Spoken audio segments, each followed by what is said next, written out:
ವಿರಾಮದ ಬಳಿಕ ಜಾತಕ ಫಲ ವಿಶೇಷ ಕಾರ್ಯಕ್ರಮಕ್ಕೆ ಮತ್ತೆ ಸ್ವಾಗತ. ಶಾಸ್ತ್ರಿಗಳೇ, ಮೊದಲಿಗೆ 6 ರಾಶಿಗಳ ಫಲಾಫಲ ಹೇಗಿದೆ ತಿಳಿಸ್ಕೊಡೋದಾದ್ರೆ?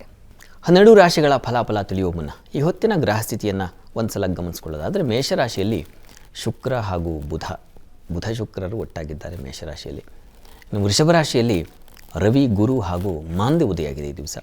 ಕನ್ಯಾ ರಾಶಿಯಲ್ಲಿ ಚಂದ್ರ ಹಾಗೂ ಕೇತು ಸ್ಥಿತಿಯನ್ನು ನೋಡ್ತಾ ಇದ್ದೀವಿ. ಇನ್ನು ಕುಂಭರಾಶಿಯಲ್ಲಿ ಶನೈಶ್ಚರ, ಮೀನರಾಶಿಯಲ್ಲಿ ಕುಜ ಹಾಗೂ ರಾಹು ಯುತಿ. ಹೀಗಿರುವಾಗ 12 ರಾಶಿಗಳ ಫಲಾಫಲ ಹೇಗಿರ್ತದೆ ಗಮನಿಸ್ಕೊಳ್ಳೋಣ. ಮೊದಲಿಗೆ ಮೇಷರಾಶಿಯವರಿಗೆ ದಿವಸ ಆಹಾರ ವ್ಯತ್ಯಾಸ ಆಗುತ್ತೆ. ಕುಟುಂಬದಲ್ಲಿ ಘರ್ಷಣೆಗಳಾಗೋ ಸಾಧ್ಯತೆ ಸೂಚಿಸ್ತಾ ಇದೆ. ತೊಂದರೆಗಳು, ಮಾತಿನಿಂದಾಗಿ ತೊಂದರೆಗಳು, ಅಸಮಾಧಾನ, ಅಸಹನೆ ಇದೆಲ್ಲ ಇದೆ ಈ ದಿವಸ. ಸ್ತ್ರೀಯರಿಗೆ ಆರೋಗ್ಯ ವ್ಯತ್ಯಾಸ ಅದನ್ನು ಸೂಚಿಸ್ತಾ ಇದೆ. ಹೀಗಾಗಿ ಈ ದಿವಸ ಸ್ವಲ್ಪ ಆಹಾರ ವ್ಯತ್ಯಾಸ ಮಾಡ್ಕೋಬೇಡಿ. ಈ ದಿವಸ ಸಾತ್ವಿಕ ಆಹಾರದಲ್ಲಿ ಸಾತ್ವಿಕ, ರಾಜಸ, ತಾಮಸ ಅಂತ 3 ಬಗೆ. ಸಾತ್ವಿಕವಾದ್ದು ಬಹಳ ಒಳ್ಳೆಯದು, ಈ ದಿವಸ ಬೇಕಾಗುತ್ತೆ. ಸಾತ್ವಿಕವಾದ ಆಹಾರ ತಗೊಳ್ಳಿ. ವೃತ್ತಿಯಲ್ಲಿ ತುಂಬ ಚೆನ್ನಾಗಿದೆ, ಅನುಕೂಲಕರವಾಗಿದೆ. ಪ್ರಾರ್ಥನೆಗೆ ಅನ್ನಪೂರ್ಣೇಶ್ವರಿ ಪ್ರಾರ್ಥನೆ ಮಾಡಿ, ಅನುಕೂಲ ಆಗುತ್ತೆ. ಇನ್ನು ವೃಷಭ ರಾಶಿಯವರಿಗೆ ದಿವಸ ಆರೋಗ್ಯ ವ್ಯತ್ಯಾಸ ಇದೆ. ಶಿರೋಬಾಧೆ ಸೂಚಿಸ್ತಾ ಇದೆ, ಮುಖ್ಯವಾಗಿ ಕಣ್ಣಿನ ಬಾಧೆ ಸೂಚಿಸ್ತಾ ಇದೆ, ಸ್ವಲ್ಪ ಹುಷಾರು. ಇನ್ನು ಉಳಿದ ಹಾಗೆ ದಿವಸ ಮಕ್ಕಳಿಂದ ಸಹಕಾರ ಸಿಗುತ್ತೆ. ಈ ದಿವಸ ತುಂಬ ಮುಖ್ಯವಾದ ವಿಚಾರಗಳಲ್ಲಿ, ಅಂದರೆ ಸಭೆ, ಮೀಟಿಂಗ್ ಅಂತೀವಲ್ಲ, ಅಂಥ ಕಡೆ ನಿಮಗೆ ಜಯ ಇದೆ, ಗೆಲುವಿದೆ. ವೃತ್ತಿಯಲ್ಲಿ ಅನುಕೂಲ ಸೂಚಿಸ್ತಾ ಇದೆ, ಚೆನ್ನಾಗಿದೆ. ಈ ದಿವಸ ಆರೋಗ್ಯದ ದೃಷ್ಟಿಯಿಂದ ನೀವೊಂದು ಚಂಡಿ ಪಾರಾಯಣ ಅಥವಾ ಚಂಡಿ ಕವಚ ಹೇಳ್ಕೊಂಡ್ರೆ ಬಹಳ ಒಳ್ಳೆಯದು. ಇನ್ನು ಮಿಥುನ ರಾಶಿಯವರಿಗೆ ದಿವಸ ಲಾಸ್, ಅನಗತ್ಯ ವ್ಯಯ ಅಂತೀವಲ್ಲ, ಅದು ಜಾಸ್ತಿ ಹೆಚ್ಚಾಗಿದೆ. ಈ ದಿವಸ ಮಿತ್ರರ ಸಹಾಯ ಇದೆ, ಬಂಧು ಮಿತ್ರರ ಸಹಾಯ, ತಾಯಿಯ ಬಂಧುಗಳು, ಮುಖ್ಯವಾಗಿ ತಾಯಿ ಕಡೆ ಬಂಧುಗಳು ಯಾರಿದ್ದಾರೆ ಅವರ ಕಡೆಯಿಂದ ನಿಮಗೆ ಸೋದರ ಮಾವ ಅಂಥವರಿಂದ ನಿಮಗೆ ಅನುಕೂಲ ಇದೆ. ಇನ್ನು ವೃತ್ತಿಯಲ್ಲಿ ಪರಿಶ್ರಮ ಹೆಚ್ಚು, ವಿಪರೀತವಾದ ಕೆಲಸ, ತೊಡಕು ಎರಡೂ ಇತ್ತು. ಹೀಗಾಗಿ ದಿವಸ ತಪ್ಪದೆ ಗುರು ಸನ್ನಿಧಾನಕ್ಕೆ ಹೋಗಿ ಬೆಲ್ಲ ಅಥವಾ ಜೇನು ಸಮರ್ಪಣೆ ಮಾಡಿದ್ರೆ ಬಹಳ ಒಳ್ಳೆಯದು. ಇನ್ನು ಕರ್ಕಟಕ ರಾಶಿಯವರಿಗೆ ದಿವಸ ನೋಡಿ, ನಿಮ್ಮ ರಾಷ್ಟ್ರಾಧಿಪತಿ ತೃತೀಯದಲ್ಲಿದ್ದಾನೆ. ಹೀಗಾಗಿ ಧೈರ್ಯ, ಸಾಹಸ ಕೆಲಸಗಳನ್ನು ಮಾಡ್ತೀರಾ. ಸ್ವಲ್ಪ ಸಹೋದರಲ್ಲಿ ಮನಸ್ತಾಪ ಬರುವ ಸಾಧ್ಯತೆ ಕೂಡ ಇದೆ.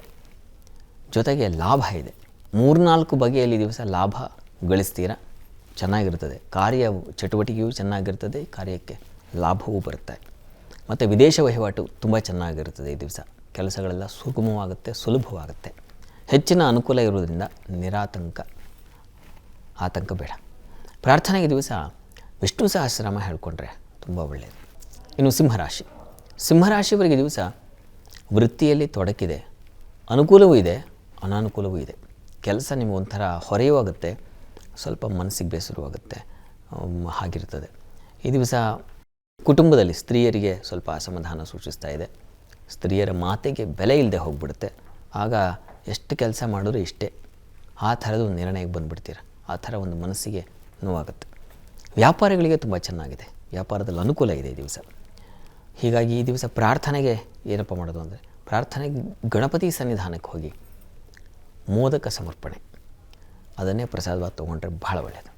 ಇನ್ನು ಕನ್ಯಾ ರಾಶಿಯವರಿಗೆ ದಿವಸ ಚಂದ್ರ ಲಾಭಾಧಿಪತಿ ಜನ್ಮಕ್ಕೆ ಬಂದರೆ ಲಾಭ ಸಮೃದ್ಧಿ ಅಂತ. ಹೀಗಾಗಿ ಲಾಭ ಇದೆ. ಹಾಲು ಹೈನು ವ್ಯಾಪಾರ, ಕೃಷಿಕರಿಗೆ ನೀರಿನ ದ್ರವ ಪದಾರ್ಥ ಅಂತೀವಲ್ಲ, ಆ ಎಲ್ಲ ಕ್ಷೇತ್ರಗಳಲ್ಲಿ ಲಾಭ ಕಾಣಲಿಕ್ಕೆ ಅವಕಾಶ ಇದೆ.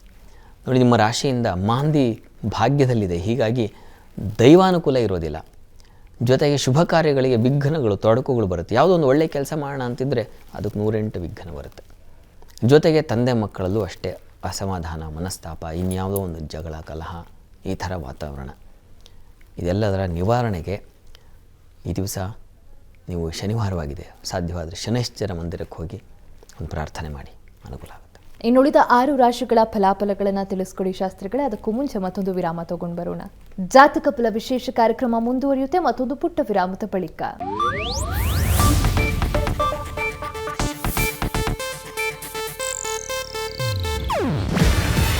ಇದು ಏಷ್ಯಾನೆಟ್ ನ್ಯೂಸ್ ನೆಟ್ವರ್ಕ್ ಪ್ರಸ್ತುತಿ.